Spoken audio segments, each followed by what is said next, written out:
Renault நிறுவனம் அவங்களுடைய entry level காரான Kwidக்கு 2026 வெர்ஷனை launch பண்ணியிருக்காங்க. இதில் என்னென்ன மாறுதல்கள் பண்ணியிருக்காங்க, இன்டீரியர், எக்ஸ்டீரியர், இன்ஜின் ஸ்பெசிஃபிகேஷன் உட்பட அனைத்து டீடைல்ஸையும் இந்த வீடியோவில் குயிக்காக பார்த்தலாம். Renault Kwidை பொறுத்த வரைக்கும் இப்போ அஃபிஷியலாக 2 புதிய வேரியன்ட்ஸில் அவைலபிளாக இருக்குது.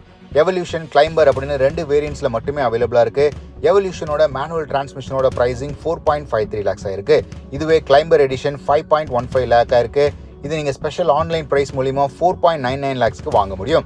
ஏஎம்டி ஆப்ஷன் வேணும் அப்படின்னா கிட்டத்தட்ட 46,000 ரூபாய் எக்ஸ்ட்ரா செலுத்தி நீங்கள் இந்த ஆட்டோமேட்டிக் ஆப்ஷனை பெற முடியும். 2026 Renault Kwidை பொறுத்த வரைக்கும் இந்த காருடைய மீனிங்ஃபுல்லான பிக்கஸ்ட் அப்கிரேட் அப்படின்னு சொல்லணும்னா 6 ஏர் பேக்ஸோட இன்க்ளூஷனை சொல்ல முடியும். இன்னைக்கு தேதியில் எல்லாருமே சேஃப்டியை முக்கியமான அம்சமாக பார்த்துட்டு இருக்கிற சமயத்தில் Renault Kwid சேஃப்டி ஆஸ்பெக்டில் ரொம்பவே பின்தங்கி இருந்தது. இந்த 6 airbag addition entry level hatchback செக்மெண்ட்டுக்கு ஒரு முக்கியமான அடிஷனாக பார்க்கப்படுது.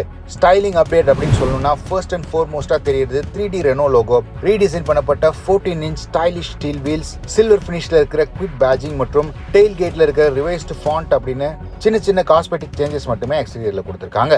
மற்றபடி ஏற்கனவே இருக்கிற eyebrow style LED TRL, halogen headlamps, front and rear bumpers அப்படியே கேரி ஃபார்வர்ட் ஆகுது. இன்டீரியரை பொறுத்த வரைக்கும் கேபின்லேயும் மினிமல் ரிவிஷன்ஸே பண்ணியிருக்காங்க. புதிய 3 spoke steering wheel and Renault கைகர்லேருந்து புதுசாக பாரோ பண்ணப்பட்டிருக்கிற கியர் லீவர், இந்த 2 சேஞ்சஸ் தவிர இன்டீரியர் லே அவுட்டில் பெரிய மாடிஃபிகேஷன் இல்லை. அதே 18 inch touch infotainment system, wide auto மற்றும் Apple CarPlay, semi digital instrument cluster, manual air conditioning, all power windows, black fabric upholstery அப்படின்னு எக்ஸிஸ்டிங் விஷயங்கள் கண்டினியூ ஆகுது. என்ஜின் ஆப்ஷனை பொறுத்த வரைக்கும் Renault Kwidை பவர் பண்ணுது same 1 litre 3 cylinder naturally aspirated petrol engine. இது 67 HP பவர் மற்றும் 91 நியூட்டன் மீட்டர் டார்க் ப்ரொடியூஸ் பண்ணுது. கிரவுண்ட் கிளியரன்ஸை பொறுத்த வரைக்கும் அதே 184 mm கிரவுண்ட் கிளியரன்ஸை மெயின்டைன் பண்ணுறாங்க. 279 litre boot space, remote keyless entry, rear view camera, rear power Windows, electrically adjustable ORVMs அப்படின்னு feature லிஸ்ட்டும் carry forward ஆகுது. இந்த செக்மெண்ட்டுக்கு ஆல்டோ, கேட்டன், செலிரியோ, எஸ்பிரஸோ போன்ற கார்களே காம்படிஷனில் இருக்கிறதுனால Renault Kwidோட இந்த ஃபீச்சர் லிஸ்ட்டே காம்படிட்டிவாக இருக்கும் அப்படிங்கிறதுல மாற்று கருத்து இல்லை. மற்றபடி Renault நிறுவனம் குளோபல் லெவலில் விற்பனையாகிற டாசியா ஸ்ப்ரிங் உடைய எக்ஸ்டீரியர் மற்றும் இன்டீரியர் லே அவுட்டை இந்த புதிய ஃபேஸ் லிஃப்ட்டில் கொண்டு வருவாங்க அப்படின்னு எதிர்பார்க்கப்பட்டது. பட் Renault நிறுவனம் சின்ன காஸ்மெட்டிக் அப்கிரேட் மட்டுமே கொடுத்து இந்த புதிய காரை லான்ச் பண்ணியிருக்காங்க. பிரைசிங்கை பொறுத்த வரைக்கும் நாம ஏற்கனவே சொன்ன மாதிரி 4.53 லேக்ஸ்ல இருந்து 5.46 லேக்ஸ் வரைக்கும் போகுது.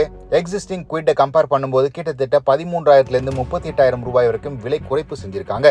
எக்ஸ்டீரியர் இன்டீரியர்ல பெரிய மாடிஃபிகேஷன் இல்லை அப்படின்னாலும் பிரைசிங்கை கம்மி பண்ணிருக்கிறது வரவேற்கத்தக்க விஷயமா இருக்கு Renault Kwidை பொறுத்த வரைக்கும். நீங்க ஒரு என்ட்ரி லெவல் கார் பாக்குறீங்க, ஸ்டைலிஷான SUV லுக்குள்ள வேணும் அப்படின்னா Renault Kwid இன்னைக்கு இதுலயும் ரெலவெண்டான காரா இருக்கு அப்படிங்கிறது குறிப்பிடத்தக்கது. இந்த புதிய Renault Kwid 2026 பத்தி நீங்க என்ன நினைக்கிறீங்கன்னு கமெண்ட் செக்ஷன்ல பதிவிடுங்க.